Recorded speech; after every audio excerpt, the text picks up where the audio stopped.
अस्सलामु अलैकुम फ्रेंड्स, क्या हाल चाल है आप सबके। जी आज हम बना रहे हैं बहुत ही मज़ेदार, बहुत ही खस्ता कुकीज़। घर में बाज़ार से लेकर आने की कोई ज़रूरत नहीं है, घर में बनाएं और अपने घर वालों में छा जाएं।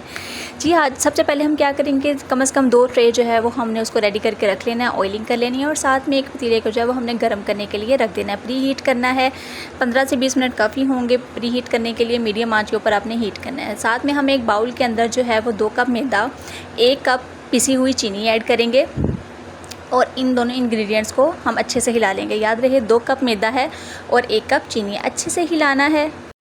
हाँ जी, अच्छे से हिलाना है, हिलाते जाएं हिलाते जाएं हिलाते जाएं और फिर इसके बाद हम डालेंगे ड्राई फ्रूट्स, और जितने भी आपके पास अवेलेबिलिटी है उसके हिसाब से डिपेंड करता है।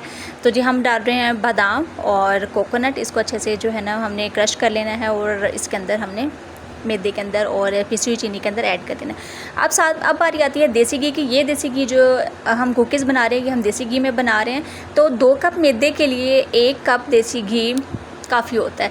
तो हमने थोड़ा थोड़ा करके जो है वो डालना है, देसी घी डालते जाएंगे और अच्छे से इसको हिलाना है। और हमने देसी घी के साथ ही इसको गूंदना है, क्योंकि देसी घी का जो जायका आता है, टेस्ट आता है, वही तो कुकीज़ की शान, आन बान शान और जान होता है। ठीक है जी, अच्छे से दबा दबा कर गूंदना है ताकि जो देसी घी है वो अच्छे से रस बच जाए। थोड़ा सा डालना था, अब हम दोबारा डालेंगे।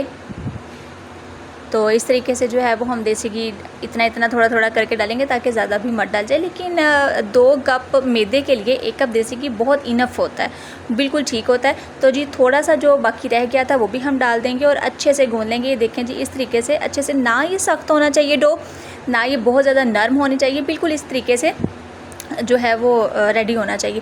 फिर हम 1 चम्मच के ज़रिए जो है वो थोड़ा थोड़ा करके लेंगे।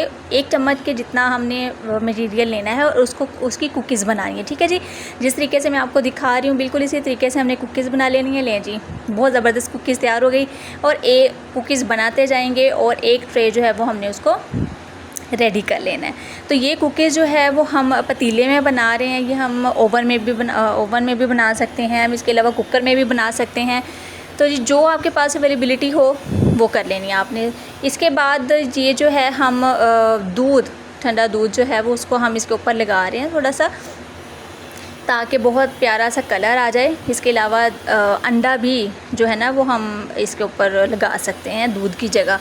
तो वही ट्रे हम जो पतीला प्री हीट करने के लिए रखा हुआ था उसके अंदर हम डाल देंगे। अब आपने देखा होगा कि मैंने इसके अंदर बेकिंग सोडा या बेकिंग पाउडर नहीं डाला, तो कोई डालने की ज़रूरत नहीं है। ये उसके बगैर ही देसी घी जो है वो उसको स्वेल करेगा, थोड़ा सा कुकीज़ को फुला देगा। ठीक है जी, जब एक तरफ कुकीज़ बन रहे हैं दूसरी तरफ हम दूसरी ट्रे तैयार कर लेते हैं।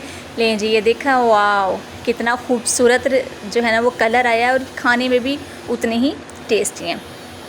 तो जी एक तरफ जो है वो हम ठंडे होने के लिए रख देते हैं, जो कुकीज़ रेडी हो गई हैं, और दूसरी कुकीज़ जो दूसरी ट्रे है कुकीज़ वाली उसको हम रेडी करते हैं और ताकि हम उसको रख सकें। ले जी, अब हम क्या करेंगे, 1 बाय 1 जो है वो कुकीज़ को हम इसको रख देंगे इसके अंदर। और अब हम क्या करेंगे, कुकीज़ को 1 बाय 1 जो है वो निकालेंगे ताकि हवा फिरे इसके अंदर से। जब हवा फिरेगी तो इसका टेम्परेचर डाउन होगा और ये उतने ही क्रिस्पी क्रंची खस्ता जो है वो कुकीज़ आपके घर में रेडी हो जाएंगी। दोनों ट्रे जो हैं वो इसी तरीके से हमने निकाल। अगर आपको रेसिपी अच्छी लगी है तो लाइक शेयर कमेंट ज़रूर कर दें। अल्लाह हाफ़िज़।